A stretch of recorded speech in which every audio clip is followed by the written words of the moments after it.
हरिवंश पुराण हरिनाम संकीर्तन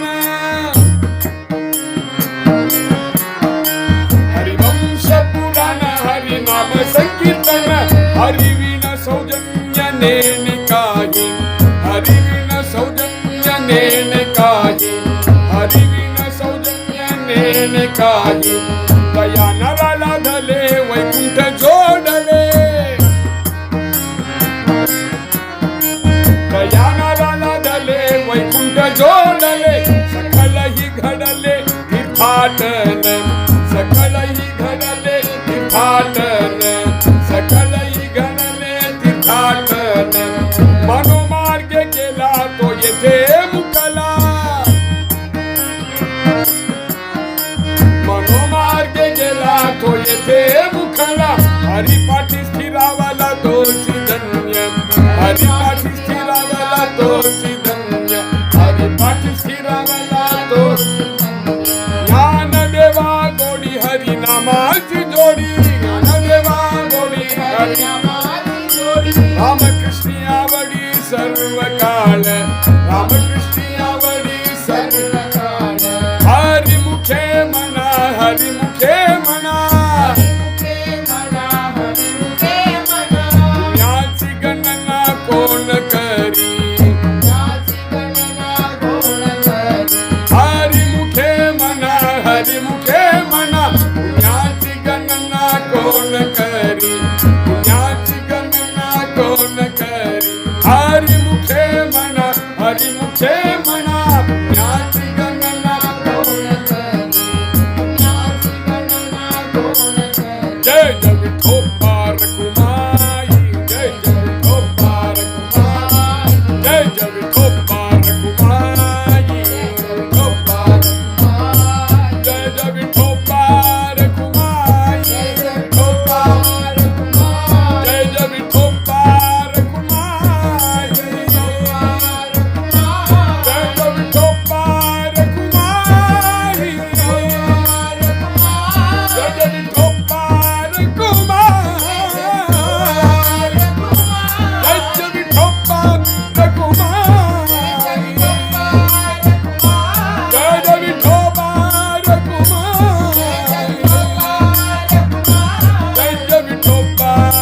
रघुमाई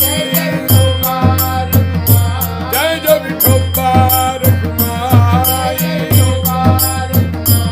जय जय विठोबा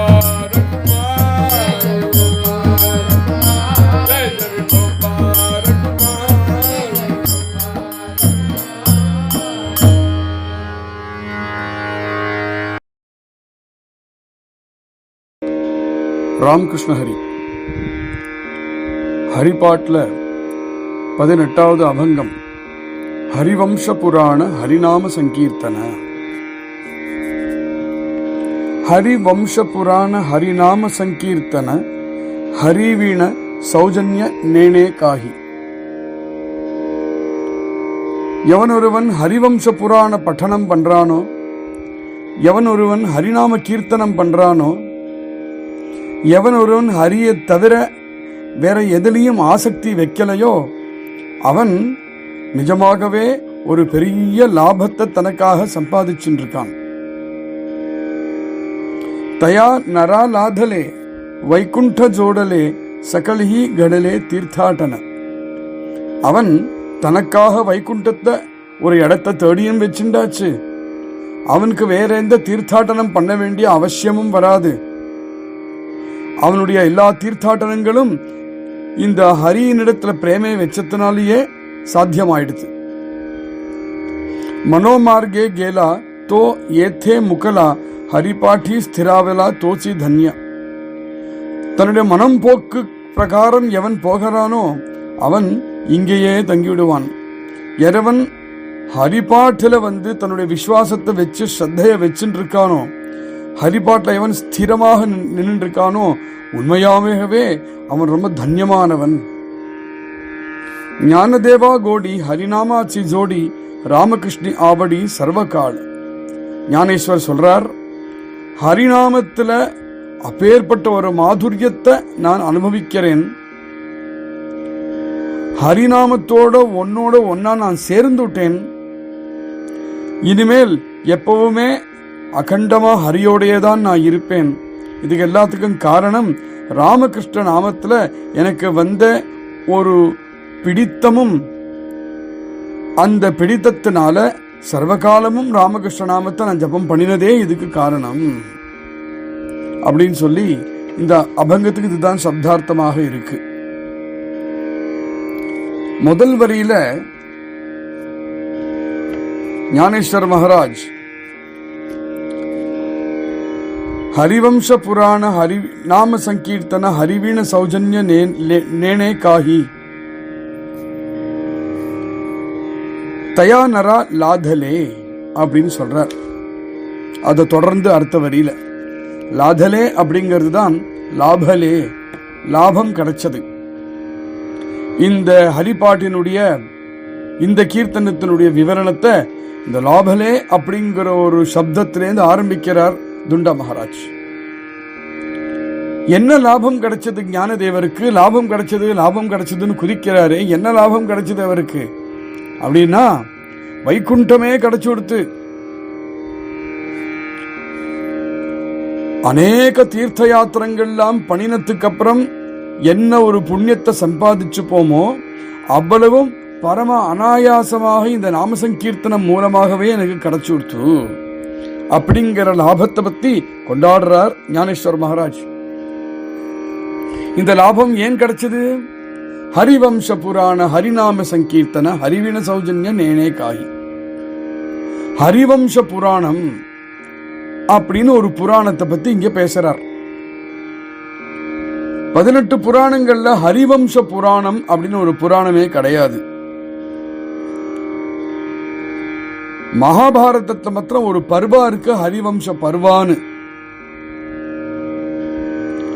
மற்ற புராணங்களை நம்ம பார்த்தோமானால் ஆங்காங்கு கிருஷ்ண சரித்திரம் கிடைக்கிறது. இப்படி ஹரிவம்ச புராணன்னு ஞானேஸ்வரர் சொல்றாரு. இது என்னது அப்படின்னு தேடின்னு வந்தோமானால் ஸ்ரீமத் பாகவத மகாபுராணம் கைக்கு கிடைக்கிறது. இந்த புராணத்துல ஹரிவம்சத்தை பத்தி சொல்லியிருக்கார். பகவானுடைய குணங்கள், பகவானுடைய லீலைகளை பத்தி ஏராளமா சொல்லியிருக்கார் சுகதேவர். ஹரிவினுடைய குணங்கள் எல்லாம் சொல்லியிருக்கார். இதனாலேயே ஸ்ரீமத் பாகவத மகாபுராணத்தை பக்தி சாஸ்திரம் அப்படின்னே சொல்றது. ஒரு கால் பாகவதத்தை பகவான் ஸ்ரீ கிருஷ்ணனுடைய வாங்மயமான மூர்த்தி அப்படின்னு அழகா சொல்றாரு இங்க துண்ட மகாராஜ். பாகவதம் வாங்மயமான மூர்த்தி. வாங்மயம் அப்படின்னா வாக்கு, வாக்குமயமாக இருக்கக்கூடிய ஒரு மூர்த்தியாம் ஸ்ரீ கிருஷ்ணனுடையது. பகவான் இந்த பிருத்திவி லோகத்தை விட்டு வெளியில கிளம்பும் பொழுது எங்க மறைஞ்சான் அப்படின்னா பகவான் ஸ்ரீமத் பாகவதத்துக்குள்ளதான் மறைஞ்சான். தன்னுடைய தேஜஸ முழுக்க இந்த புராணத்தையே பகவான் கொடுத்திருக்கான். அப்போ ஸ்ரீமத் பாகவதத்தை நம்ம கேட்டோமானாலும் படிச்சோமானாலும் அல்லது அதை பிரவச்சனம் பண்ணினோமானாலும் இல்லை ஒருத்தருக்கு ஒருத்தர் பரிமாறுதலா சாதாரணமா பாகவதத்தை பத்தி பேசிண்டாலுமே அதுல நம்மளுக்கு என்ன கிடைக்கிறது?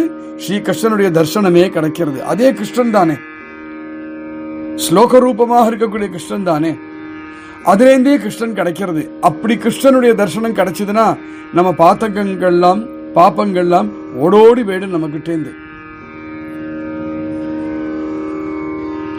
சகல சாஸ்திர சித்தாந்தங்களும் அதுல இருக்கு, ரொம்பி கிடக்கு. அதுல சம்சார பயநாசகமாக இருக்கக்கூடிய விஷயங்கள்லாம் இருக்கு, பக்தி வர்த்தகமாக இருக்கக்கூடிய விஷயங்களும் இருக்கு. பாகவதத்தை நம்ம நன்னா படிச்சோம் கேட்டோம் அப்படின்னா அதுல முதல்ல சந்தோஷம் அடையிறது கிருஷ்ண பரமாத்மாவே.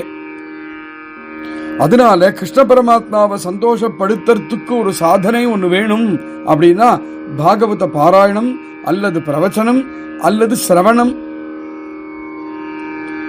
பார்க்க போனால் இந்த கலியுகத்துக்கு இருக்கக்கூடிய ஒரே சாஸ்திரம், நாம் எல்லோருக்கும் லாயக்கா இருக்கிற சாஸ்திரம் ஸ்ரீமத் பாகவதம் மாத்திரமே தான்.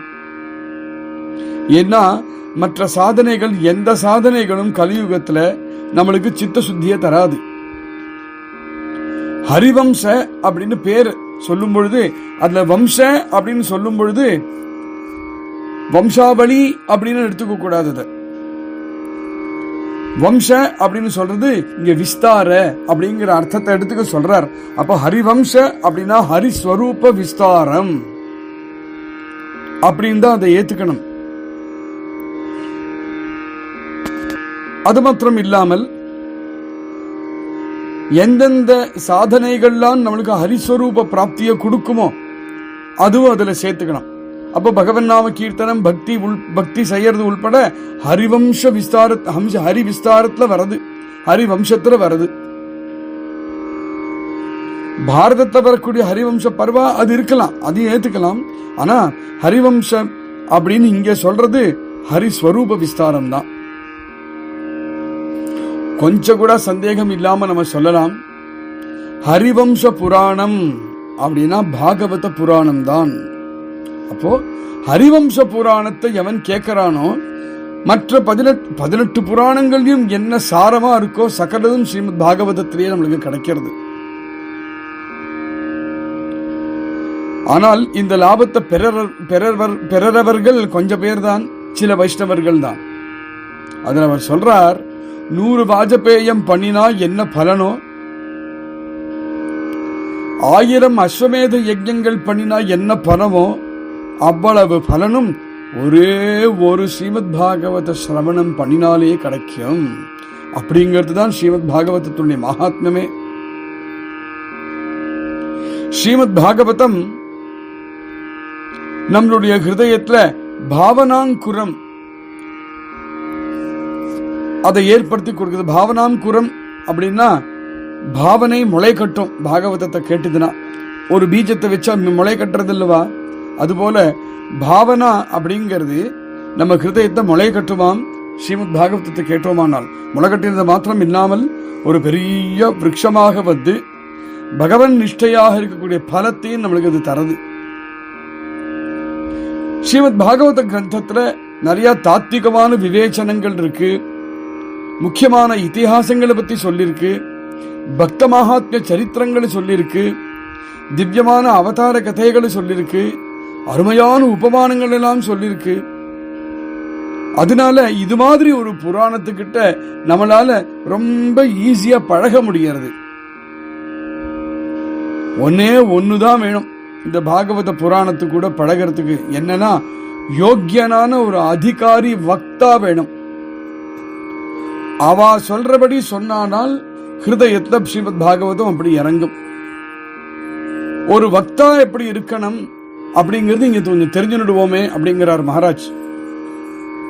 பக்தா எப்படி இருக்கணும்னா விரக்தனாக இருக்கணும், அவனே ஒரு விஷ்ணு பக்தனாக இருக்கணும், வேதங்கள் சாஸ்திரங்கள்லாம் தெரிஞ்சவனாக இருக்கணும், ஒரு நிஸ்பிருகனாக இருக்கணும். அப்புறம் ஒரு விஷயத்தை புரிய வைக்கிறதுக்கு தகுந்த உதாரணங்கள்லாம் அழகா சொல்லி புரிய வைக்க தெரியணும்.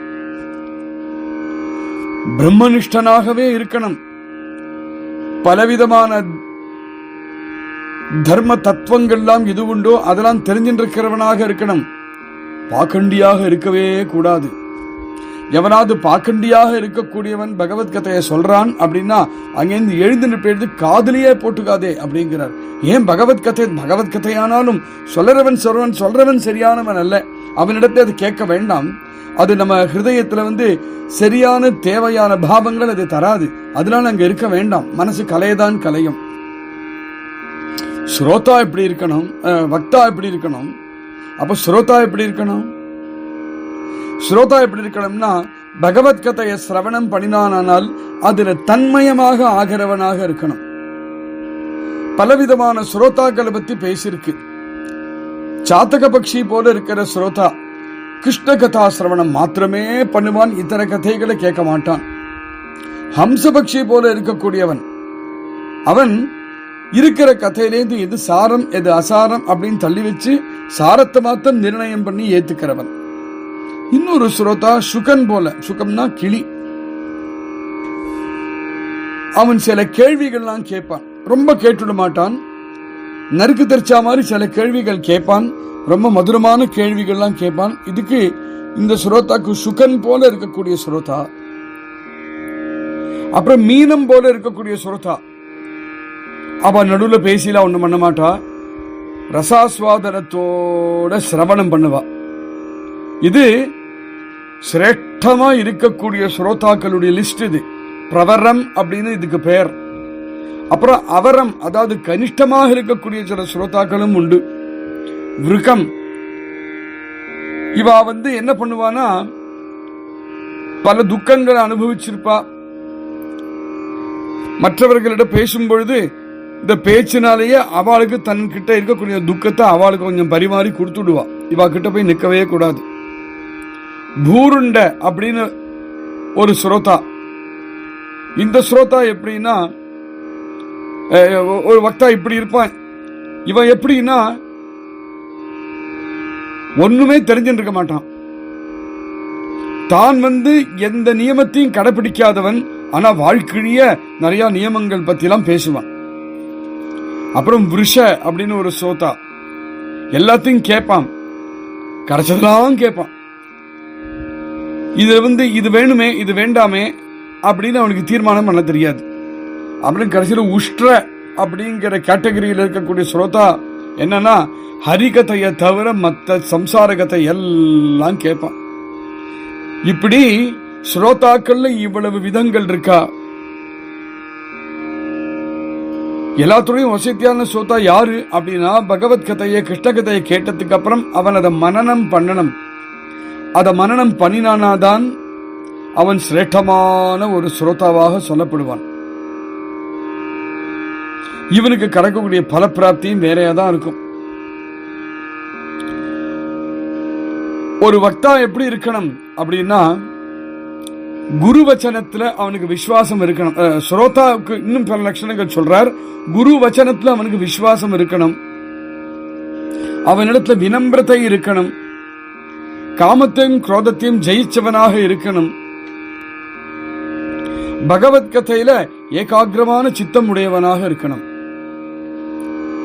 அப்போ அருமையான வக்தா, அருமையான ஸ்ரோதா, அருமையான பகவத்கதை. சுகர் போல வக்தா, பரீட்சித் போல ஸ்ரோதா, ஸ்ரீமத் பாகவதம். இதுவே ஒரு திரிவேணி சங்கமாக இருக்கு அப்படின்னு சொல்றார். மேல இப்ப இது வரைக்கும் சொன்ன மாதிரி ஹரிவம்சம் பாகவதம்லாம் நம்ம கேட்டோமானால் என்னாகும், நம்மளுடைய ஹிருதயத்துல அது ஒரு இம்ப்ரெஷனை கிரியேட் பண்ணும். நம்ம ஹிருதயத்துல அந்த விஷயம் கொஞ்சம் தங்கும், ஒரு தழும்பே ஏற்படும் நம்ம ஹிருதயத்துல.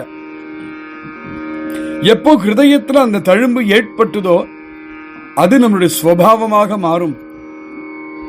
எப்போ அது சுவாவமாக மாறித்தோ நம்மளே பேசும் பொழுது அதையே தான் பேசுவோம். யாராவது நம்ம கிட்ட லௌகிகமாக பேச வந்தாலும் ஒரு 2 நிமிஷத்துக்குள்ள லௌகிகம் பேச ஆரம்பிச்சு 2 நிமிஷத்துக்குள்ள பார்த்தா பகவத்கதையை பேசின்னு இருப்பான்.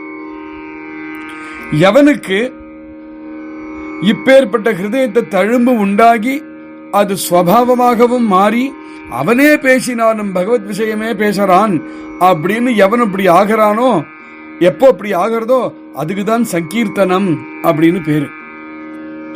இது எப்போ முடியும்னா, மனநயுக்தமான சிரவணம் பண்ணினோமானால் தான் முடியும் இந்த விஷயம். அது மாதிரி கீர்த்தனத்திலையும் 3 விதங்கள் சொல்றார். குணகீர்த்தனம், லீலா கீர்த்தனம், நாம கீர்த்தனம் அப்படின்னு. பகவானுக்கு 6 குணங்கள் உண்டு, 6 லட்சணங்கள் உண்டு. அது அவனிடத்துல எப்பவுமே இருக்கும். யசஸ், ஸ்ரீ, ஔதாரியம், ஞானம், வைராக்கியம், ஐஸ்வர்யம். இதெல்லாம் ஸ்ரீமத் பாகவதத்தையும் மற்ற கிரந்தங்களையும் நிறைய சொல்லியிருக்கு. இந்த குணங்களை பத்தி எப்போ நம்ம பாடுறோமோ அதுக்கு குணகீர்த்தனம் அப்படின்னு பேர். லீலா கீர்த்தனத்துல பகவானுடைய அவதாரமும் திவ்ய சரித்திரங்களும் பாடப்படுறது. அதுவுமே நம்மளுடைய ஹிருதயத்தை சுலபமா கவர்ந்துடும். நாம கீர்த்தனம் அப்படிங்கிறது எவனுக்கு குணகீர்த்தனம் பண்ண தெரியலையோ, எவனுக்கு லீலா கீர்த்தனமும் பண்ண தெரியலையோ அவனுக்கு நாம கீர்த்தனம். ஆனா அந்த நாம கீர்த்தனம் ரொம்ப இழப்பா நினைச்சுக்க வேண்டாம், வசதி தான். ஏன்னா இந்த நாம கீர்த்தனம் தான் சௌஜன்யம் அப்படிங்கிறது உண்டு பண்ணும். சௌஜன்யம் அப்படிங்கிறது ஹரி கிட்ட ஒரு சக்கிய பாவம், ஹரி கிட்ட ஒரு பிரேம வருது இல்லையா, அதுக்கு சௌஜன்யம்னு பேர். அது நாம சங்கீர்த்தனத்தினால்தான் அது பண்ணி கொடுக்க முடியும். சௌஜன்யம் அப்படிங்கிறது பகு முக்கியமாக இருக்கக்கூடிய விஷயம். சௌஜன்யம் இருக்கும் பொழுது அந்த பக்தன் பகவானை தவிர இந்தண்ட அந்தண்ட திரும்ப மாட்டான், வேற யாரும் பார்க்கவே மாட்டான். ஹரி மாத்திரமே அவனுக்கு குறி. எவன் அகண்டமான புராண சிரவணம் பண்றானோ, எவன் ஹரிநாம சங்கீர்த்தனம் பண்றானோ அவனுக்கு தான் இந்த சௌஜன்யம் அப்படிங்கிறது லபிக்கும். அவன் பிரம்ம பதமோ, இந்திர பதமோ, சார்வபௌம பதமோ, பாதாள அதிராஜ்ய பதமோ, யோக சித்தியோ, ஏன் மோட்சத்தை கூட அவன் விரும்ப மாட்டான். அப்படி இருக்கக்கூடியவன் சௌஜன்யம் கிடைச்சவன். சௌஜன்யம் அப்படி கிடைச்சு அப்படி ஒருத்தன் இருக்காருன்னா அதனால அவனுக்கு என்ன லாபம் உண்டு அப்படிங்கிற கேள்விக்கு தான் அடுத்த வரியில சொல்றார். தயா நரா லாதலே வைகுண்ட ஜோடலே சகலஹி கடலே தீர்த்தாட்டன.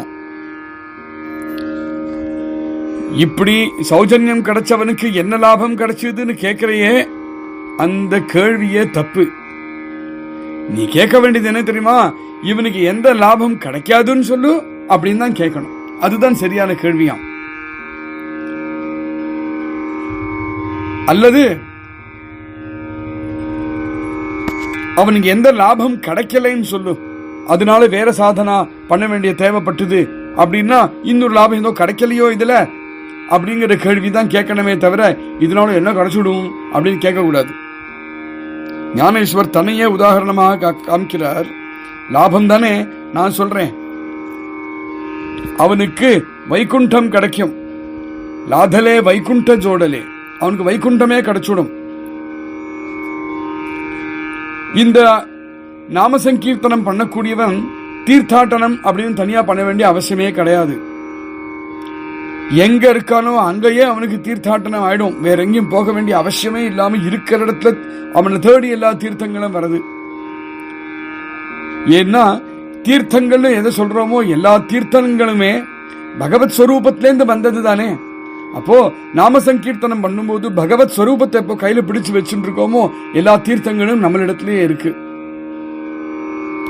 ஏகநாத் மகாராஜ் என்ன சொல்றாருன்னா, எவன் ஹரி கீர்த்தன் பண்ணறானோ அவன் சகல தீர்த்தங்களையும் ஸ்நானம் பண்ணினவனே நீ அவனை கருதலாம். சகல யஜ்ஞங்களுக்கும் தீட்சை எடுத்துட்டவனே நீ கருதலாம்.